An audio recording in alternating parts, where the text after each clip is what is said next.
को पा रहे हैं। ये मेरा विश्वास है और ऐसा हो रहा है। डिलीवरेंस वीक, थर्सडे आपने देखा, संडे आपने देखा किस तरह से, किस गिनती में परमेश्वर का आत्मा अपने लोगों को आज़ाद कर रहा है। वो अपने वचन पर छाप दे रहा है जो 7 डिलीवरेंस वीक्स हैं। मैंने आपको, क्योंकि परमेश्वर का वचन, क्यों हम जुड़ते हैं खुदाबंद के वर्ड के साथ। थर्सडे क्या मैंने वचन दिया, कौन हैं वो लोग जिन्होंने बड़े काम किए हैं। परमेश्वर के वचन से प्यार करने वाले, उसके निवास स्थान से भी प्यार करने वाले। जब मूसा ने इज़राइलियों को छुड़ाने में अगुवाई की और जब वो लाल समुद्र पार करके सेना को डुबो के फिरौन की आगे बढ़ रहे थे, तो मूसा ने कहा था मैं तेरे लिए एक निवास स्थान बनाऊंगा। दाऊद उसके निवास स्थान से प्यार करता था, सुलेमान उसके निवास स्थान से प्यार करता था। जितनी बरकतें आप बाइबल में देखते हैं परमेश्वर के भवन के करीब करीब उनके जीवन में जुड़ी होती हैं। कैसे? दाऊद ने बरकत क्यों पाई? दाऊद ने आशीष क्यों पाई? जब दाऊद ने कहा मैं अपना पर्सनल सोना, राजाओं के पास अपनी पर्सनल जमीन होती थी, एक है राज्य की जमीन, गवर्नमेंट की जमीन, एक है राजा की पर्सनल प्रॉपर्टी। तो बाइबल कहती है कि उसने अपना सारा सोना जब बो दिया तो परमेश्वर ने सुलेमान को सबसे अमीर बनाया। आप जितने, कई बार आप डॉक्यूमेंट्री पढ़ते हैं, ये वाला राजा था, मूसा राजा था, एक मानसा राजा था, वो सबसे अमीर था, ये सब झूठ है। सुलेमान के जैसा अमीर कोई नहीं था, उसके जैसी बुद्धि किसी के पास नहीं थी। रीजन क्या था? परमेश्वर के भवन के साथ दाऊद का प्रेम और दाऊद का बोना। सुलेमान दाऊद के अपने बाप के नक्शे कदम पे चलते हुए जब भवन की ओर जा रहा था तो बाइबल कहती हजारों होम बलियों को चढ़ाता गया और परमेश्वर ने स्वप्न में कहा क्या चाहिए तुझे। हालेलुया। नेहम्या जो खुदा से प्यार करता था, परमेश्वर के उस शहर यरूशलेम के फाटक और उसके शहर पन्ना को टूटा और जला हुआ देखकर अमीर भी जले, अमीर भी जेलसी नहीं पैदा होती थी कि परमेश्वर का शहर का ये हालत है। लेकिन नेहम्या, कौन एक भी अमीर का नाम उसमें है आप जानते हैं? अगर होगा भी तो नहीं, लेकिन अगर मैं नेहम्या कहूं तो आप जानते हैं क्यों? परमेश्वर के शहर, भवन, उसके निवास स्थान से प्यार करने वाला नेहम्या। आप जब भी किसी व्यक्ति को ग्रेटनेस में देखेंगे, आप देखेंगे कि परमेश्वर के भवन के लिए, उसके लिए एक स्पेशल प्यार उसके हृदय में है। हालेलुया। आप चाहे देख लें यीशु मसीह को, उसने कहा तेरे घर की धुन मुझे खा जाएगी, मेरा घर प्रार्थना का घर कहलाएगा। इमेजिन करो वहां पर जीसस को भी लेक्चर देने वाले लोग होते कि जीसस क्या कर रहे हो आप तो फिजिकल हो गए हो, आप तो लस्सियों का कोड़ा बना के, बाइबल कहती परमेश्वर ऐसे ऐसे लगा रहे थे, जब भाग जाओ सब जानवर यहाँ से। पैसों के जो ऐसे वो करते हैं ना, कई बच्चे जब रोटी नहीं खाती, कुछ जो आउट ऑफ कंट्रोल बच्चे, हस्बैंड भी करते हैं कई, तो वो जीसस पैसे बिथरा दिए परमेश्वर ने। लोग बोलते हैं जीसस आप नम्र रहिए, लेकिन बाइबल कहती है उसने कहा तेरे घर की धुन मुझे खा जाएगी। जीसस क्राइस्ट परमेश्वर के भवन से प्यार करते थे। आप अगर देख लेंगे ग्रेट मेन को, उन्होंने परमेश्वर के निवास स्थानों के साथ प्यार किया है और उन्होंने छुटकारा पाया है, मसा पाया है, ताकत पाई है, बरकत पाई है। हालेलुया। कहाँ आपको एक मिशन के लिए तैयार किया जाता है? परमेश्वर के भवन में। आप ऑनलाइन बैठे आप तैयार नहीं हो सकते। आप ऑनलाइन आप बैठते हैं जब आप अंटार्कटिका बैठे हैं, आइसलैंड में इतनी बर्फ नहीं, ग्रीनलैंड में बैठे हैं, नाम ग्रीनलैंड है लेकिन वहां बहुत बर्फ है।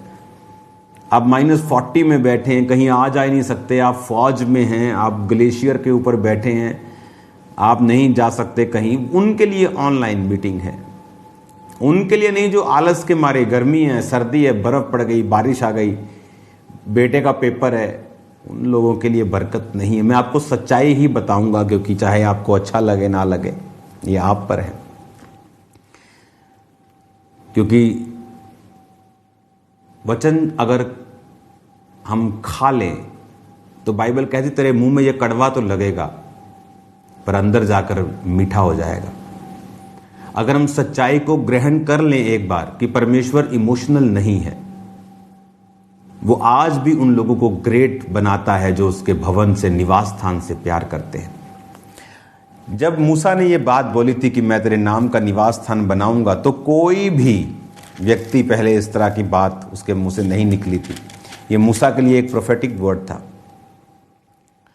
उसने कहा था कि तब किसी को मालूम थोड़ी था कि परमेश्वर जो जीवित खुदा है वो हमारे बीच में रह सकता है। यहोवा मेरा बल मेरे भजन का विषय है।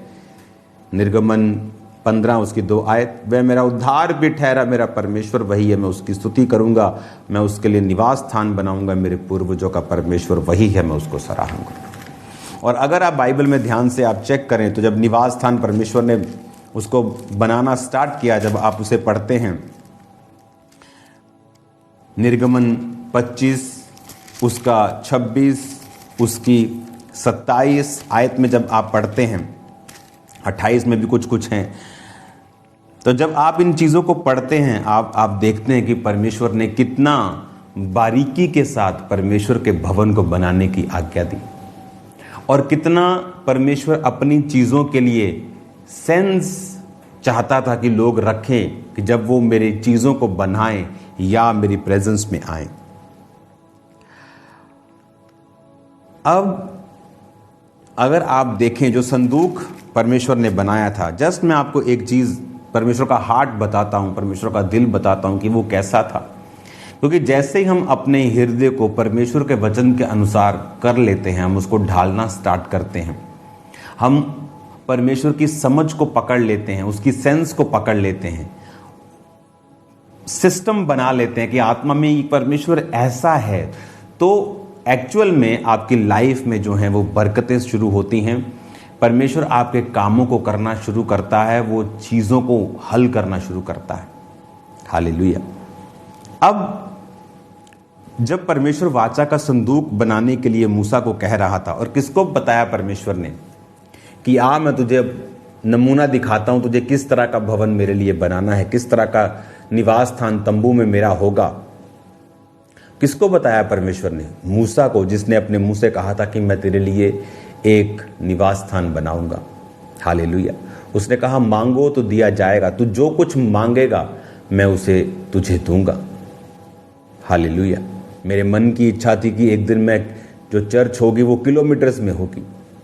जब कोई चर्च एक शोर से, अगर आप खामरा चर्च दूसरी छोर में जाएंगे तो कम से कम आधा किलोमीटर तो भी हो चुका है, उससे ज्यादा हो चुका है, आधा किलोमीटर के करीब हो चुका है। तो मेरा ये बिलीव है कि ये और भी कुछ होगा जो मैं आपको बताऊंगा। हाँ, तो जब आप अपने मुंह से चीजों को निकालते हैं, डिलीवरेंस वीक्स में इन बातों पर ध्यान देने की जरूरत है। वो कौन सी ऐसी बातें हैं जो आपके मुंह से निकल रही हैं? क्या वो बनाने वाली बातें हैं या बिगाड़ने वाली, नष्ट करने वाली हैं या जीवन देने वाली बातें हैं? क्योंकि परमेश्वर आपके मुंह के फल आपको देता है। निर्गमन 25 को जब हम पढ़ते हैं, जैसे परमेश्वर ने कहा जो संदूक होगा, आपने वाचा का संदूक देखा होगा। परमेश्वर ने कहा जो वाचा का संदूक है, 13 आयत में देखा, फिर बबूल की लकड़ी के डंडे बनवाना जिससे वाचा का संदूक उठाते थे। तो परमेश्वर ने देखो कितना सेंस इस्तेमाल किया कि उस संदूक को परमेश्वर ने कहा कि तुम डंडों से उठाओगे और उसे हाथ नहीं लगाओगे। और देखो लकड़ी के डंडे बनाकर सोने से मड़वाना, डंडों को संदूक के दोनों ओर कड़ों में डालना जिससे उनके बल संदूक उठाया जाए। वे डंडे संदूकों के कड़ों में लगे रहें और उनसे अलग न किए जाएं। कि ऐसे डंडे उठा के ऐसे साइड पे नुकरों में मत, कहीं बीच में मत रख देना, सेंस नहीं बनेगी, अच्छा नहीं लगेगा।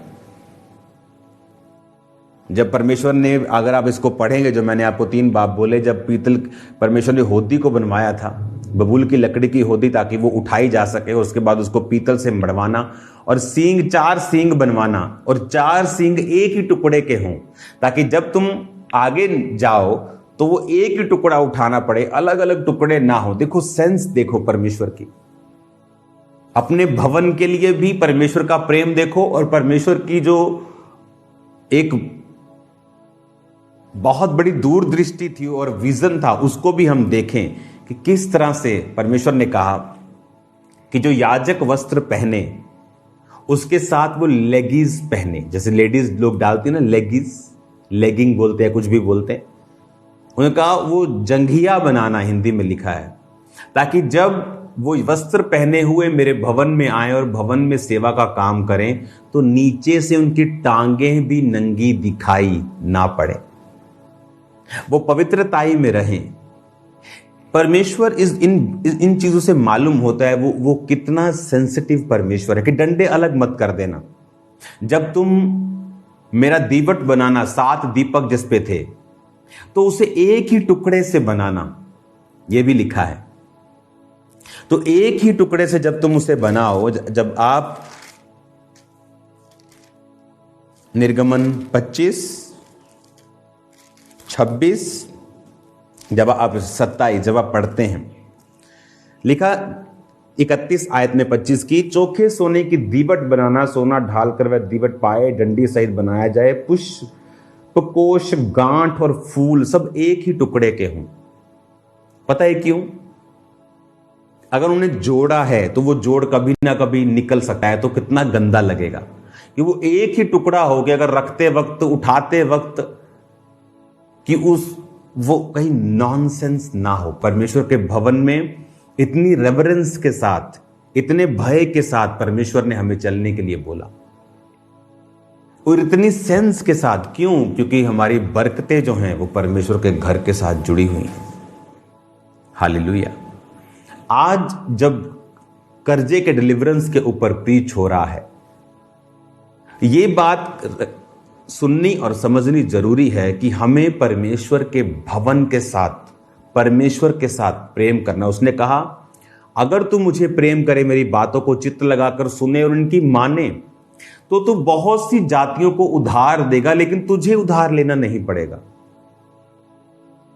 तू बहुत जातियों को उधार देगा पर तुझे उधार लेना नहीं पड़ेगा। एक व्यक्ति था, रेंट पे रहता था, फॉरेन कंट्री का था। तो जब काम करते करते उसकी अचानक जॉब चली गई, बच्चे थे घर में, तो रेंट वाला दुखी करने लगा कि भगा दूंगा, निकाल दूंगा। खाना खाना मुश्किल हो गया। तो जो फॉरेन कंट्री में होते हैं उनको मालूम होता है कि उनको एक, जिन लोगों के पास जॉब नहीं होती उनको अनएम्प्लॉयमेंट शायद कोई भत्ता मिलता है कि इतने 100, 300, $400 महीने का या ऐसा कुछ उसको मिलता है। तो कहता उससे मेरा सिर्फ खाना आता था, पेट पलता था, और मैं क्रिश्चियन था और दुखी हो गया था। और एक दिन दुखी होकर परमेश्वर से पूछ रहा है वाई। कहता मैं नाराज होता था और गुस्सा करता था परमेश्वर पे, why I am Christian, so why this is happening to me. Bible पढ़ रहा है एक दिन और परमेश्वर ने उसे मलाकी 3:10 पढ़वाया कि तुम पर भारी श्राप पड़ा है, तुमने मुझे लूटा है। दशमांश और उठाने की भेंटों में उसने प्रभु से माफी मांगी कि परमेश्वर मैं अपना टाइथ नहीं देता था क्रिश्चियन होने के बावजूद भी, और इसी वजह से मैं तंगी में हूं। आज मेरी जॉब चली गई, मैं रेंटेड घर पे हूं, खाना खाना मुश्किल हो चुका है। और उसने अपना टाइथ देना स्टार्ट किया। अब मजेदार बात यह है कि कुछ अनएम्प्लॉयमेंट भत्ते से उसने टाइथ निकालना शुरू किया। उसको मालूम हुआ कि मुझे तब नहीं देना जब मैं बढ़ती में हूं, मुझे तब देना है जब मैं शुरुआत में हूं। जब विधवा से एलिया पूछता है कि तेरे पास क्या है, उसने कहा मेरे पास एक मुट्ठी आटा और एक कुप्पी सिर्फ तेल है, एक रोटी बनेगी, मैं और मेरा बेटा खाएंगे, जब तक जिएंगे, उसके बाद हम मर जाएंगे। उसने कहा ये रोटी सबसे पहले तू मुझे खिला। वो भूखा नहीं था, वो परमेश्वर उसका इंतजाम अगर कौओं से कर सकता है तो वो उसके पास इंतजाम होता। परमेश्वर के लोग भूखे नहीं मरते। लेकिन ये एक रूल है कि जब आप बोलते हो प्रभु मुझे बरकत दे, किस चीज पर वो आपको बरकत दे, या खाली हाथ पे आपको बरकत दे दे, कि आपका खालीपन बढ़ा दे। हम चाहते हैं कि परमेश्वर मुझे बरकत दे, मैं ये देता हूं तुझे, मुझे बरकत दे। इसलिए एलिय्याह ने कहा तेरे पास क्या है। इसलिए एलीशा ने कहा था कि बर्तन थोड़े मत मांगना, जब मैं तुम्हारे पास जो थोड़ा सा तेल है, जब उसे उंडेलती जाना और वो तेल बढ़ता जाएगा। हालेलुया। तो उसे जो वचन मालूम हुआ कि मुझे इसी पैसे, आप इमेजिन करो एक ऐसा व्यक्ति जो रेंट पे है, रेंट पे नहीं हो रहा, रेंट ड्यू हो चुका है, जॉब उसके पास नहीं है, बच्चे भूखे हैं घर में, अनएम्प्लॉयमेंट जो भत्ता मिलता है, कहता उसमें से मैंने टाइथ निकालना शुरू किया और देखो क्या हुआ, तब भी उसकी गरीबी खत्म नहीं हुई। तो 6 महीने 8 महीने जब लगातार वो देता गया, अनएम्प्लॉयमेंट भत्ते से भी थोड़े में भी, कहता मैंने फिर टाइथ देना छोड़ दिया। और उसे जब एक दिन वो वचन पढ़ रहा था, तो उस वचन में फिर परमेश्वर ने उससे बात की कि खटखटाना जब तक तुमको खुल ना जाए। एक विधवा एक अन्यायी के पास जाके कहती थी मेरा काम कर, जब तक उसने काम नहीं कर दिया उसने नाक में दम किए रखा और उसने कहा मैं ना प्रभु से डरता हूं ना किसी बंदे की परवाह करता हूं, तो भी विधवा मुझे सताती है, ऐसा ना मेरे नाक में अब दम कर दे, इसमें इसका काम करूंगा। और परमेश्वर कहता जो दिन रात मेरे नाम की दुहाई देते, मेरे वचन को पूरा करते हैं, मैं उनका न्याय क्यों ना चुकाऊंगा। उसने फिर प्रभु से माफी मांगी, परमेश्वर मैं माफी मांगता हूं, फिर टाइथ पे करना शुरू किया। उसे एक दिन फोन आता है, जॉब उसे ऑफर होती है, चंद महीनों में प्रमोट होता है। आज उस व्यक्ति की इनकम करोड़ों में है। हालेलुया। रीजन परमेश्वर के वर्ड को फॉलो करना, उसके वचन से प्यार करना। उसने कहा तो बहुत सी जातियों को उधार देगा। आज गाड़ी लेनी है लोन पे, ये एक ट्रेंड बन चुका है। क्या हम दुनियावी ट्रेंड को फॉलो करें या हम ग्रेस को फॉलो करें? अभी अभी मैं एक टेस्टिमनी सुन के हटा हूं, अभी राइट नाउ, इस प्रीचिंग से पहले, अभी राइट नाउ एक टेस्टिमनी अभी मैं सुन के हटा हूं। सबको जय मसीह की। मेरा नाम सन्नी है, आपको सुन रहा हूं। मेरी गवाही यह है कि मैं कितने सालों से घर बनाने के लिए सोच रहा था और मुझे 8 लाख रुपए की जरूरत थी और मुझे पैसे के इंतजाम न होने की वजह से मैं लोन लेने के लिए सोच रहा था। और जैसे ही थर्सडे मीटिंग में पापा जी ने प्रेयर की और उस प्रार्थना को मैंने विश्वास के साथ रिसीव किया, प्रभु ने डिवाइन हेल्पर भेजकर मेरे को 8 लाख रुपए का इंतजाम हो चुका है और मेरे को कर्ज लेने से प्रभु ने मुझे बचाया, जिसके लिए मैं प्रभु का धन्यवाद करता हूँ। सबको जय मसीह की। हालेलुया। जस्ट अभी सैकड़ों टेस्टिमनीज लाइन में है। फॉरेन कंट्रीज में क्या है, आपके पास क्रेडिट कार्ड है, वो क्रेडिट कार्ड की एक लिमिट है, आपको आदत डल गई क्रेडिट लेने की। रॉन्ग है ये। मेरा क्रेडिट कार्ड, अगर मेरे को क्रेडिट कार्ड मेरा है, मैं नहीं लेता क्रेडिट कार्ड, मेरे को नहीं पसंद, पर मुझे लेना पड़ा। क्यों? क्योंकि फॉरेन कंट्रीज में जब मैं ट्रैवल करता हूं तो कई जगह डेबिट कार्ड, मेरा कोई भी डेबिट कार्ड है वो नहीं चलता, तो क्रेडिट कार्ड जो है वो सब जगह चल जाता है। तो मैं क्या करता हूं, अगर मेरे क्रेडिट कार्ड की लिमिट मान लो इतने लाख है, कुछ भी लगा लो, तो मैं उसमें एक्स्ट्रा पेमेंट अपने अकाउंट से उसमें डलवा के रखता हूं। तो आज अगर मेरे क्रेडिट कार्ड में मान लो 7 लाख लिमिट है या 10 लाख लिमिट है या 15 लाख लिमिट है, तो वो लिमिट को मैं यूज नहीं करता हूं, मैं अपने पैसे उसमें डलवा के रखता हूं मोस्ट ऑफ द टाइम। अगर मेरे क्रेडिट कार्ड की लिमिट आज 15 लाख है, तो उसमें अगर आप बैलेंस चेक करेंगे तो 16 लाख होगा। वो 1 लाख कहां से आया? वो मैंने खुद डलवाया, ये मुझे क्रेडिट नहीं लेना। हालेलुया। हमें आदत पड़ गई है और हम भूल जाते हैं कि परमेश्वर ने मुझे क्या बोला है। मैं आपको बता रहा हूं, अगर आप इस डिलीवरेंस वीक का कर्जे का वचन फॉलो करेंगे, आप कुछ भी लेंगे, गाड़ी हो, घर हो, मकान हो, आप लोन फ्री लेंगे, आप लेंगे उसे। आप देखना, आपको लगता है ये पॉसिबल नहीं है, परमेश्वर ने कहा फिलिप्पुस, ये लोग बैठे हैं ना, 20,000 खाने का इंतजाम कर। कहता परमेश्वर 20,000 लोग, इतने क्विंटल चावल, इतने क्विंटल दाल, इतने क्विंटल आटा, हिसाब लगा लिया कि परमेश्वर 200 दिनार लगेंगे, तब भी पूरा नहीं होगा खाना। 200 दिनार का मतलब है कि 7-8 मंथ की पे। अगर आज हम मिनिमम 15-20 हजार भी, इंडियन कोई बहुत कम पे तनख्वाह पे भी काम करता है, तो आप लगा लो कि इतने पैसे के बाद भी वो खाना उसको दे नहीं पाएंगे। जब परमेश्वर ने उसे कुछ करने के लिए बोला, उसने पैसे का देखा जुगाड़ है, लेकिन बाइबल कहती परमेश्वर खुद जानते थे कि वो क्या करेंगे। और परमेश्वर ने पतरस के भाई को, जो उसने कहा कि यहां एक लड़के के पास 5 रोटियां और 2 मछलियां, लेकिन ये क्या है इतने लोगों के लिए, उसको भी मालूम नहीं था यीशु मसीह क्या करेंगे। जब आप जीसस क्राइस्ट को इन्वॉल्व कर लेंगे, आप उसी तनख्वाह में से लाखों का घर बना लेंगे। मैं आपको चैलेंज कर रहा हूं। अगर आप टाइदर्स हैं, टाइद पे करते हैं, खुदा के भवन से प्यार करते हैं, रेगुलर चर्च मेंबर हैं, जीवित चर्च के साथ जुड़े हुए हैं, आप टाइद पे करते हैं, यही तो परमेश्वर कह रहा है आपको। कि तुम्हें लगता है वो गाड़ी लेना मुश्किल है, घर लेना मुश्किल है, लेकिन परमेश्वर नहीं चाहता हम संसारिक दुनियावी जो चल रहा है उस रीति के अनुसार चले। हम इसीलिए तो कहते हैं हम अलग लोग हैं, हम निज प्रजा हैं, हम अलग किए चुने हुए लोग हैं। चुने मतलब ये चुने हुए लोग हैं, चुने चुने चुने, दुनिया में से चुने हुए लोग। और आप देखेंगे जब आप इसको फॉलो करेंगे, आप डेथ फ्री, आप लोन फ्री चीजों को लेंगे, चाहे वो बड़ी से बड़ी क्यों ना हो, चाहे वो 2 करोड़ का घर क्यों ना हो, आप लेंगे यीशु मसीह के नाम में, लोन फ्री लेंगे आप देखना।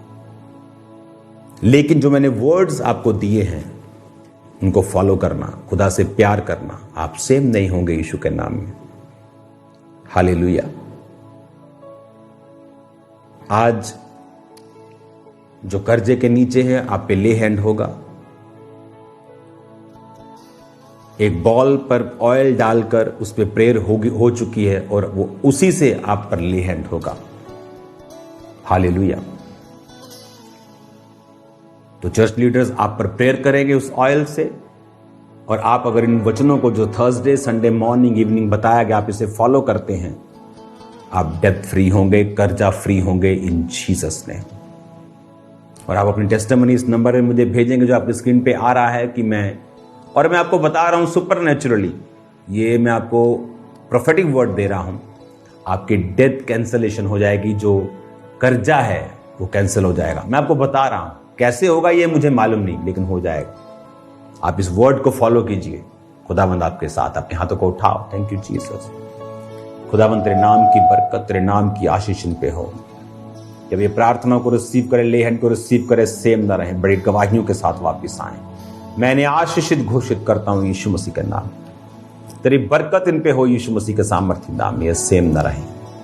तेरी हीलिंग, तेरी डिलीवरेंस इन पे आए खुदावंद। 7 डिलीवरेंस वीक्स इनके लिए बड़ी बरकत और छुटकारे का कारण हो यीशु मसीह के सामर्थ्य नाम। बीमार चंगे हो, दुष्ट आत्मा के रोगी आजाद, कर्जों के सताए आजाद हो, सब स्पिरिट्स तेरी ओर से इनके जीवन को छोड़ के जाती रहे, प्रभु यीशु मसीह के नाम में, आमीन। God bless you. यीशु सोनिया, यीशु सोनिया, तेरे वर्गा और ना कोई।